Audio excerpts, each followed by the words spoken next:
The views and opinions expressed on any program are those of the producers and/or the persons appearing on the program, and do not necessarily reflect the views and opinions of FRC Media, Bristol Community College, or the City of Fall River.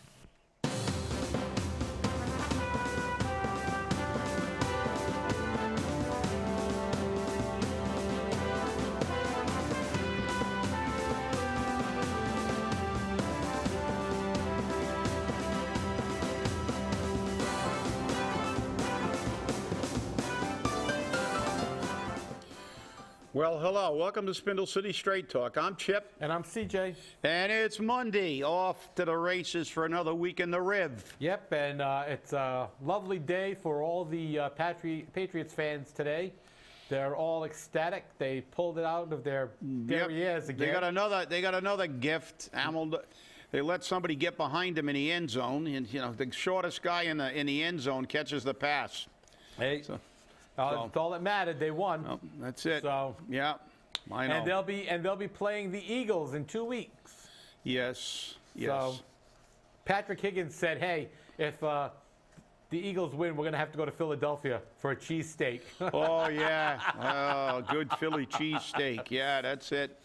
He says we go to Geno's. So there's nothing like it. Those are. I mean, that's a cholesterol. That's an artery blocker. Rick, that's an artery blocker. I think you have to have your cardiac surgeon on standby when you're eating those. I'll tell you what, though, they taste good. Anything that's no good for you usually tastes really good. That's right. And it's hard to get a real actual, because they put that cheese whiz on it in Philly. Yeah, that liquid cheese. Yeah, the liquid cheese. It's completely, you can get it. The only place I saw that ever came close, they had a Philly cheesesteak place in Atlantic City. Up on that boardwalk section, at the pier that went out on the boardwalk, they had a Philly cheesesteak place. It was pretty good, actually. Wow. So your weekend flush again, besides being the length of war and peace, was. Hey, I had to, because I had to actually quote the charter in it.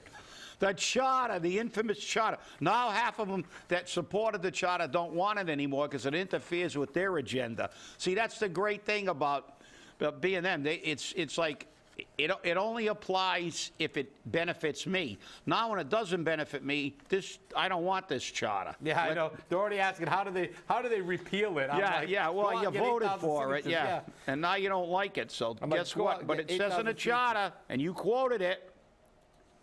Well, what's interesting is questions came up over the weekend on, did the city council have the authority to schedule a special election? Now, under Section 8-7 that's right. of the city charter, submission of other matters to voters. The city council may, on its own motion, and shall, at the request of the school committee, if the measure originates with that body and pertains to affairs under its jurisdiction, submit to the voters at a regular city election, not a special, at a regular city election for adoption or rejection, any measure in the same manner and with the same force and effect as are hereby provided for submission by petitions of voters. So it says right here in 8-7, at a regular city election. That's right. Not a special.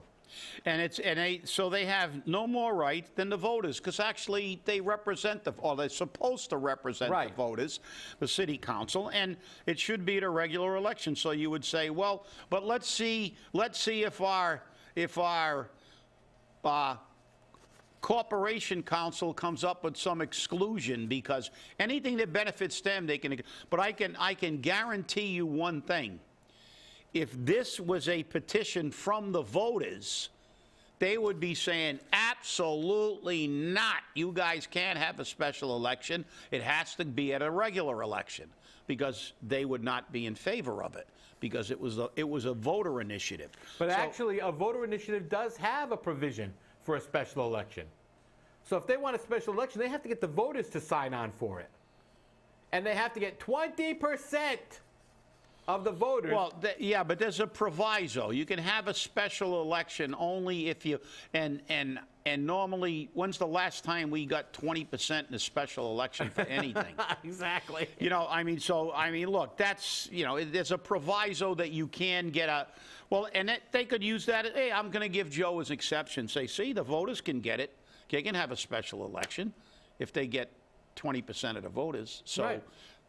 you go out and get a petition and get 20% of the voters to support the city council action. I don't know how, it's kind of like apples and oranges because there's 9 people on the city council. So what are the, you know, so it's not 20% of the voters. 9 people isn't 20% of the voters. So, but I mean, look, again, we get back to our favorite subject, the charter, the charter. And again, it proves itself a totally, you know, not applicable document. It's something that obstructs government, doesn't enhance it. It's something that's made, you know, life miserable for the council, the voters, and everything. This thing was, as we said when we opposed it, this charter is a travesty.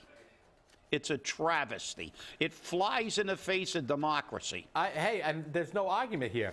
But what's interesting is, even if they do have the authority to have a charter, a special election, under Section 8-6, required voter participation for any measure to be effective under the initiative procedure, and for any measure to be declared null and void under a referendum procedure, at least 20% of the voters of the most recent regular city election must vote at any election that includes on the ballot submission to the voters of one or more initiative or referendum questions.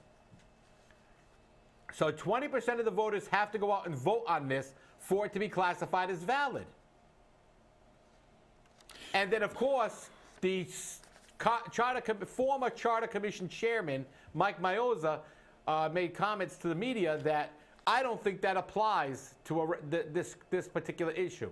This is a referendum question. Well, nothing about it. And like I said, you know, this thing's, you know, I mean, to me, this language itself is like I said, it's ambiguous. Now let's read this thing. Required voter participation for any measure to be effective under initiative procedure, and for any measure to be declared null and void under a referendum procedure, at least 20% of the voters of the most recent regular election must vote. Does that mean 20% of the registered voters or 20% of the amount of people who voted? Right.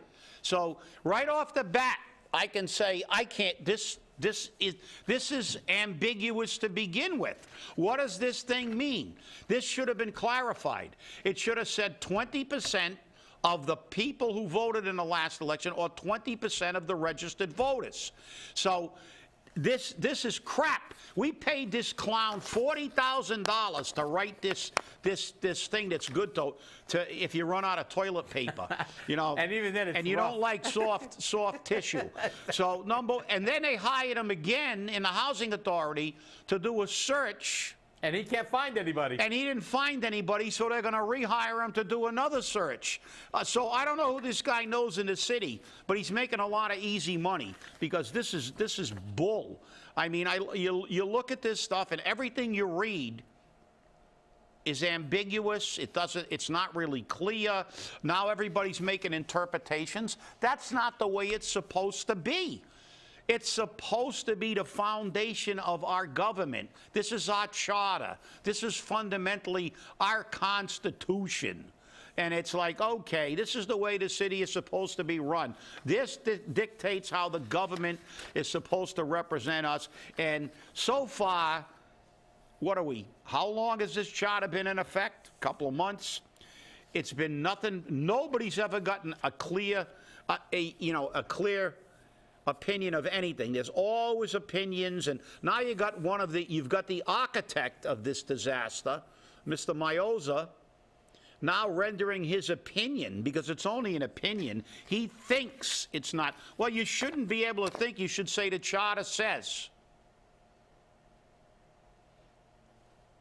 When we got signatures, it didn't, it was pretty clear how many signatures we had to get. But What's interesting, though, is this charter has holes like this everywhere. Holes. It's like huge holes. It's worse than Swiss cheese. I know. Swiss cheese has got a few holes in this. And the problem is that everything is always pick and choose what you want. That's right. Now, I spoke to a city councilor today, actually right here at the college, about this, and he's trying to figure it out. So, I mean, when your representatives, elected representatives, can't figure it out, there's a problem. Now, another issue that came up, again, the charter, is the appointment of positions. Now, pursuant to Section 9-12, the limitations of office holding, unless otherwise allowed by law or this chapter, no person shall simultaneously hold more than one city office or position of employment. Big, bold letters. This section may be waived by the mayor upon the appointment of a person to an additional office or position of employment by filing a notice of the waiver with an explanation and justification with the city clerk. Any hours worked in any part-time position shall not be the same or otherwise conflict with the hours worked in a full-time position. Now, this means, in my opinion, and again, Joe Macy may have a different one, that you can only serve on one board or commission. And currently, there's several appointments pending with people serving already on at least one or more boards. As a matter of fact, at the last year, Manny Lee's appointment was tabled until they could get a clarification on whether or not they could appoint him, because he serves on more than one board. And also, in the charter, it says that the mayor shall, not might, not should, not can, must, basically shall, post these vacancies and how people apply to get them. I haven't seen a vacancy posted yet. No, but it's only a shall, which is the strongest word you can use in any contract language or law. Yeah. It's not a may or, you know. So it's a shall, but who cares? As you said, this charter is not a document of the foundation of our government. This is a discretionary bunch of papers that they can either use or discard at their own discretion. As I said, there are going to be, you know, you can already see the handwriting on the wall. There are two distinct ways that this charter is going to be enforced: for the government and for the voters. And I can guarantee you that the voter sections that make it much more difficult for the voter to have a voice in this charter will be enforced vigorously. And I can guarantee you that our corporation council will drop the hammer on any voter initiatives. Oh, you can't do that. The charter says you can't do that. And the charter actually gives him the authority to do that. That's right. And it gave them. That's why I said this is a, you know, this charter from the beginning was an assault on democracy, and, you know, shame on the people who voted for this thing. People like Mike Mioza should, and they actually have. Well, most of them have been hiding pretty much on this, but it's going to be interesting to see, because again, if the city council did not have the authority to call a special election, that election on March 6th may not happen. And I know that there is a group of people already forming to go to Superior Court to get an injunction and a written mandamus. Yeah. A writ of mandamus to stop this. Well, you know, I mean, technically, let's see what our new president does with this thing, because technically, until they get a ruling on this, that motion was out of order. That resolution was out of order. The whole question. The whole process is out of order. Exactly. Because, you know, it renders it, you know, moot, because if you can't have a special election, the motion was out of order. Should not have been taken. And when you bring this information to the city council, like you know, and it's sad because it seems that I'm the only person to be the nudge, the only one that's the thorn in their side. But when you bring this to the city council and they ignore you on it, and they're like, well, the corporate council's got to give us an opinion. Well, then don't vote on it till you get the opinion.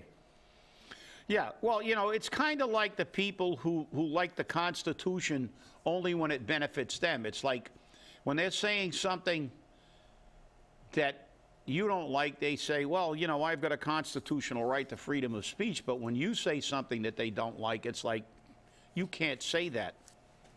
You know, your constitutional right to freedom of speech doesn't apply if you're saying something that I don't like. So that's one thing that always gets me. You know, you got the right to say, and that's the problem. The thing in this country, and it's one of our strengths, but it's also, you know, a source of sometimes some irritation for people. That, you know, that people have got the right to say things that they don't like, and I know that we're trying to suppress that right, not only legally but by the political correctness movement, because what they do is they make it socially unacceptable to say things that they don't want you to say. So, you know, you're shunned as you know, as they do in the down in Pennsylvania, the Amish. You know, they shun people. So if you're not politically correct, you're shunned. How dare you? Actually, you know, it's like when Trump called a couple of those countries S-holes.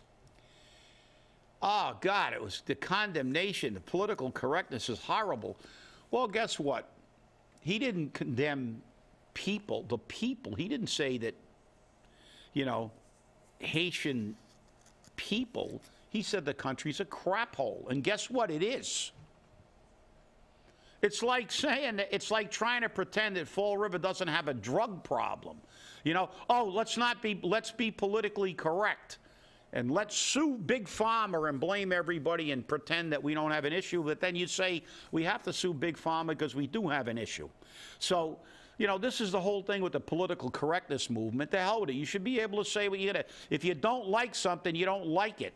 Some people might like Haiti. You know, somebody sent me a picture of a beach strewn with garbage and stuff and said, well, this is a really nice beach in Haiti. And it was obviously, he was being facetious. But it's, you know, you're entitled to your opinion. You know, some people don't like cold weather. You know, some people would rather go to the beach than go to Alaska on a trip. Alaska's a gorgeous country, but some people just don't like to be cold. Some people have the opinion that they'd rather go walk around in a meat locker, you know, if they want to be cold. They don't need to go walk around on a glacier. So, you know, they like beaches. There aren't many glaciers left anyhow. I know. They're going fast, but I mean, you know, this political correctness movement has just become overwhelming. You know, the Me Too movement and everybody else, and it's like all you got to do is, you know, and then you destroy people's lives because it's Me Too, and 30 years later now you come out, you grow a set 30 years later. Yep. You didn't have any before. You know, but now you got them, and well, now because there's strength in numbers. Me too, and then they start talking about stuff, and they're beginning to. It's amazing because they begin to talk about things that are so far in the past that really, okay, they happened, and we learn from history, and things have changed to a degree. But to talk about things that happened like in the 1940s and use those as examples of misbehavior, yeah, they happened. But we have progressed, maybe not as much as some people would like, maybe more than some people would like. But the fact is, don't try to use incidents that happened 40 years ago and say that there's not a change in certain issues. Maybe there hasn't, you know.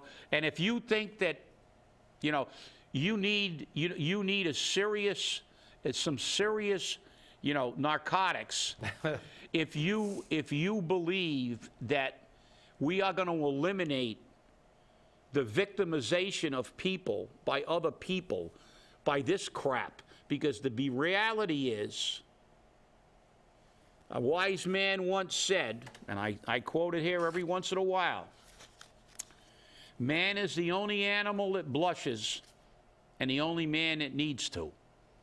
There will always be people who have power who attempt or victimize other people. And it's up to the rest of us to then rise up. Not just say, if we say, oh, because if we all get up and hold hands and sing, we're gonna eliminate it. And guess what? That's one of the reasons that labor unions were begun. And some people think unions are too strong now. Some people think they're too weak now. But the thing was, the only reason that children stopped getting chained to the machines wasn't because the mill owners who were sitting up in the highlands were tired of making money off the backs of the poor. And they had no regard for the poor because their attitude was, and I think one industrialist said it best, and it's in the book, The Untold Story of Labor, when he said, I use the people in my factories like the machines. I use them till they break down, then I cast them out into the street. And if you don't think that attitude is still prevalent today in business, take a look at Amazon. Yeah, well, couple of things. One of the people who's wanting to get this writ of mandamus, they wanted me to make it very clear. A writ mandamus would force the mayor to enforce the charter, something which obviously he's not doing at this point in time.